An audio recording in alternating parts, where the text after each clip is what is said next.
Good afternoon, everyone. It is a particularly beautiful day here in the Cargill, way down the bottom of the world.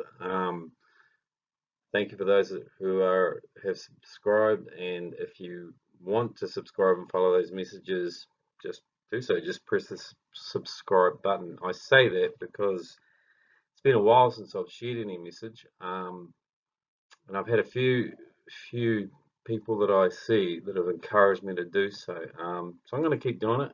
So this message today, where are the men? Now, what I'm going to talk about is the rite of passage. It's a kind of a cultural application that's been a part of all of our cultures for as long as time, really. And I'm going to tie that up in a kind of a psychological point of view, as always, and a biblical point of view that's kind of encompassed in narrative. So where are the men? Which is my main point to this whole message today. So all cultures, many have had the rite of passage. Like I said, the Jewish have the bar mitzvah. The Satori Maori have the coming of age tradition called the bullet ant initiation. The Maori, Samoan, Tongan, and Cook Island, my culture, we have the tattooing or pi'ia and other variations to that, and the list goes on. Now, in all of these social groups, they have three factors in common. That is the rite of passage ceremony. There are three stages that needs to be achieved. There's the ritual stage, the community, and the challenge, as what I see. And depending on one's culture, some of the systems were terrifying. For Pia, tool or tattooing is not like your normal tattoo as you see here. It's not like in a couple of hours and it's done. It's actually a kind of a chiseling kind of action with this these two kind of tools with a kind of a bamboo type needle point end. And some people that are going through this process, from all of their body or half of their body, can take not hours but days. The bullant ceremony is where these boys have to put their hands in gloves of these crazy angry ants that have been awake from a sedative kind of space, and it apparently is excruciating. I mean, there's YouTube clips that you can catch up with that. And what compounds this fact is that the rest of the tribe or people are watching for any sense of weakness. I might actually link a couple of these rituals on my page. In my culture, there is another kind of tale of being dropped off on an island as a young boy and having to fend for yourself to see how you would go. I've actually had that experience, not as a cultural experience, but I went to a wilderness kind of training camp called Outward Bound in the Marlborough Sounds, and we had to do various things from tramping, climbing a cliff top, which was very, very hard. One of the things that we did was we were dropped off on an island for a couple of nights, and we had nothing but a tarpaulin, a couple of oat biscuits, some fruit, bucket for obvious reasons, and some water. And in that time, it really, some people found it quite hard because you were left on your own and you didn't really have anything else to do. I actually enjoyed it. It was a good time to kind of reflect on your life. So there are these kind of things that people in various cultures have gone through.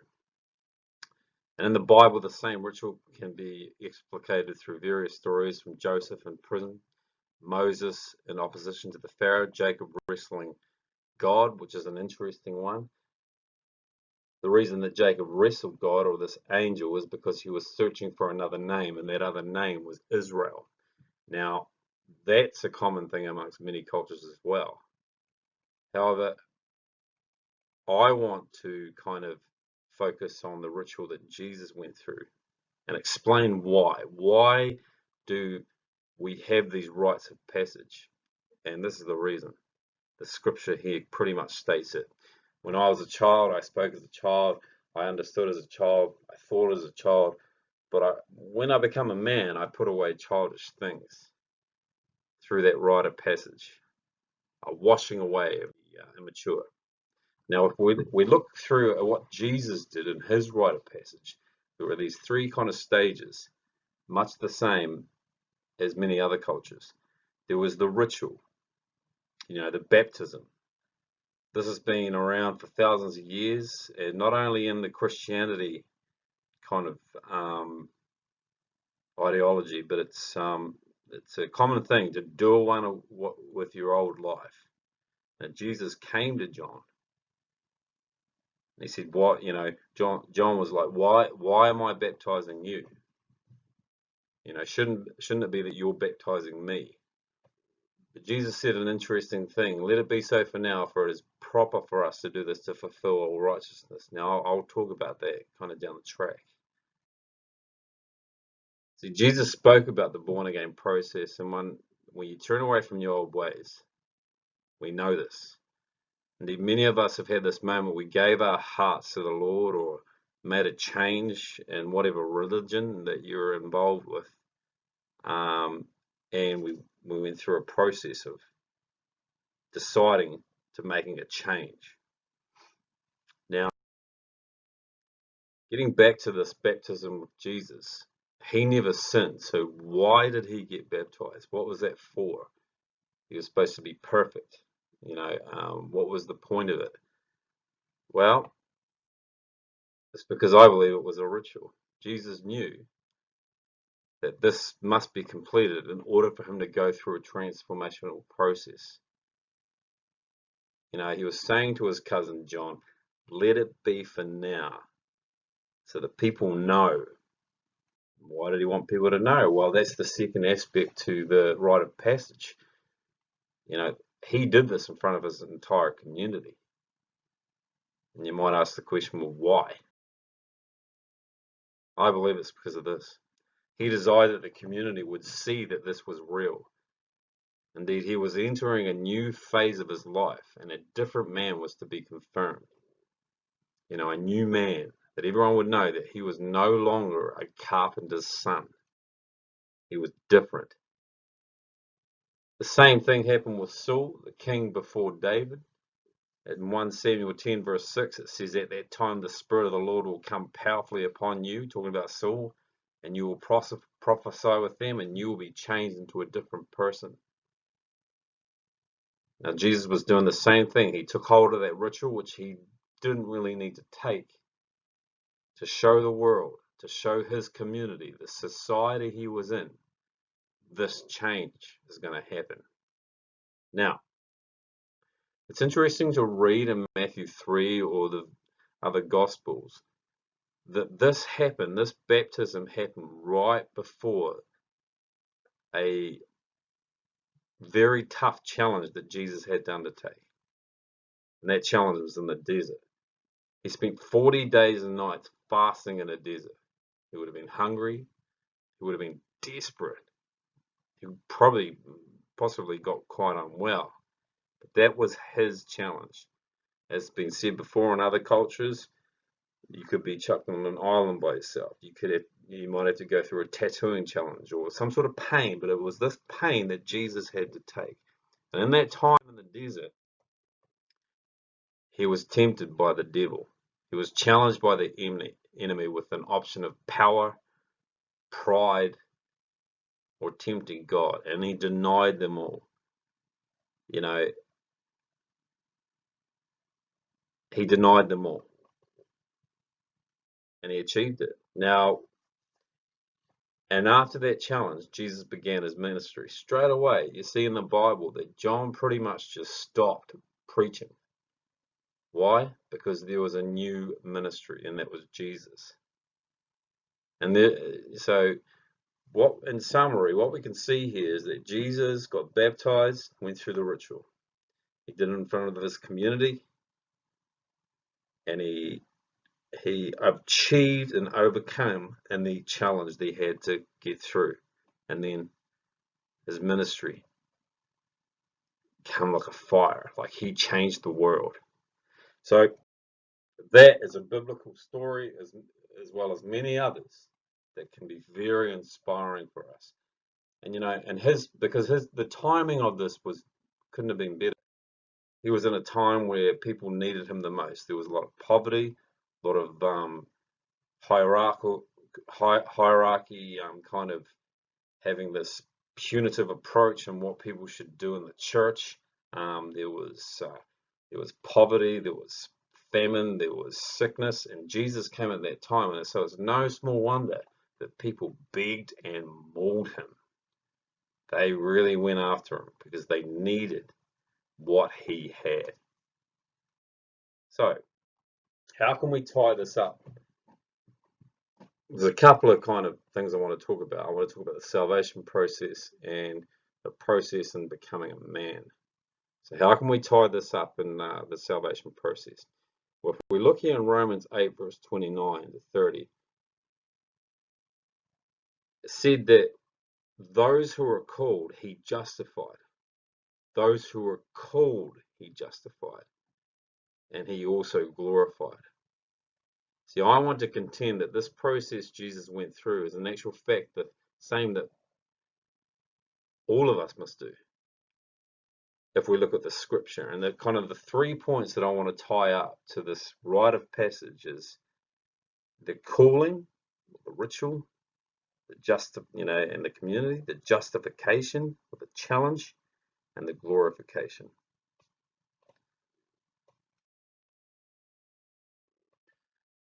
See, God has been utilizing the salvation process for 2 millennia. We don't know the amount of people that have given their hearts or made that kind of walk towards Him. And this is a ritual and a step and a process for those wishing to be a Christian. Now, we must be aware about this is when becoming a Christian is a naturally observable aspect amongst your family. Like when you become a Christian, people know. When you make a change, or it doesn't have to be Christianity, like when you make any sort of change, people are going to know. And they're going to know, and they're going to challenge you. They're going to watch. They're going to observe. Does this guy really mean this change? Who does this guy think he is? Jesus had the same kind of thing. People were watching and challenging him and thinking, who do you think you are? That same process happens in a community. And we can do this. We can hide it under a bushel. We don't have to tell anyone. We can hide that fact of our lives, that it's fruitless to do that. And this is the justification part. This should be a matter of fact part of the walk. Your trial of faith is more precious than gold. Now, Jesus' trial was the 40 days in the desert. These people that gone through rituals and cultures, they had various trials. If you're wanting to make any kind of transformation in your life, there is a real trial to go through. So it should be expected. If we look at the biblical examples of Joseph, he had a dream. He was challenged with that dream and thrown into prison. David was told he was going to be king, and then literally after that, he went through and killed a giant and was chased by King Saul, almost to his death. And then Moses was chased by Pharaoh for getting his people out. These were trials. These were challenges that they had to overcome. And through that, they were proved. And gold was brought forth. Now, often you can wonder in this kind of justification or trial process, does the Lord do this because he's a sadomasochistic deity and has fun in the cruelty of others? I don't believe so. No. And all things that we want to improve on, there has to be that kind of fire aspect to bring out the gold. And finally, the glorification. When you get through, after Jesus got through his trial, there was the glorification. Now, Why is it important? Now, I want to just talk about men here for a bit. Why is it important that we have this rite of passage? Like I said, there have been many cultures that have been through that, and it's made boys into men, uh, into adults. In our society now, it's rarely the case. It doesn't happen very often. You know, as Einstein said here, try not to become a man of success, but rather become a man of value. Well, what does that mean? What's a man of value? Well, a man of value is someone that can be relied upon. It's a rock. If we look at Peter, Peter was a churlish and a foolish man, but after he'd been proved, he came into glory and became a rock for the church. He was glorified in that manner, but he had to go through some things. Now, I want to limit our view here because, to me, especially from the lockdown, we can have grandiose kind of views of who we want to be and how we're going to change the world as Christians. And I'm not talking for any other faith. I'm just talking about Christianity because that's my faith. We can have this kind of amazing view. I've talked about the sons of God, and I do believe in that. I do believe that there are going to be people that can make a change in this world, but I just want to talk about the change that we can make in our own community and our own people. And why do I want to do this? Well, here's why. Like I've said in a few videos ago, I've counseled a lot of young men, hundreds, and I've seen, without an exaggeration, almost 90% of them have not had the appropriate fathering. That have had someone neglectful, not been there, or violent, or just not there. And this has had real problems on, statistically speaking. I'm doing a criminal psychology paper at the moment. I was just reading one of these books, and it had like 8 factors that can contribute to a recidivist kind of, or getting back into prison. And there's a 90% chance of you going back into prison as a young man if you have these 8 factors. And predominantly it's around the peers that you associate with and not having a father around, not having that man. That's a good enough reason to be a good man today. The world needs strong men. The scripture there, it says, father to the fatherless. I cannot think of any need in a childhood as strong as the need for a father's protection. The world needs strong men. Our communities need strong men. And I'm passionate about this because that's what I do. I mentor young men. But not only that, I'm passionate about this because I think we're not seeing it. I think there's a real loss in men taking hold of the responsibility as being adults, self-regulating their anger, dealing with who they are, and growing up. There's a real need for that today. Why is there a need for that? Well, look at this example. Jesus spoke about 2 houses being on rock or sand. When the storms came, the house on the rock stayed strong, but the house on the sand was gone. And that's a great metaphor for a lot of things, but look at it this way. When you get weak men that have families, that bring up kids that is probably as immature as the kids that they're bringing up, when the winds and storms come, and they come, when your child's screaming at you, or when you're having an argument with your wife, or all these sorts of things you go through, today the option to take off is more prevalent than ever. And if you're not kind of built on any kind of secure substance in yourself, you'll sink and you'll leave. You see, but we need men that are built on the rock. We need men that are secure and strong in themselves not to do that. That take on the responsibility as an adult. That take on the responsibility not only for them, for their families, for their friends, and for their community. That's why it's important to become a man. That's why it's important because we need men to be heroes in their own communities. That's why it's important to go through this rite of passage thing, to take that change, to take those challenges and to become the man that you're destined to be. Now, here's the final scripture. Be on the alert, stand firm in the faith, act like men, and be strong. Now, I've said to you what it takes to be strong. And we have a real dearth and a famine of men today. But I believe now is our time.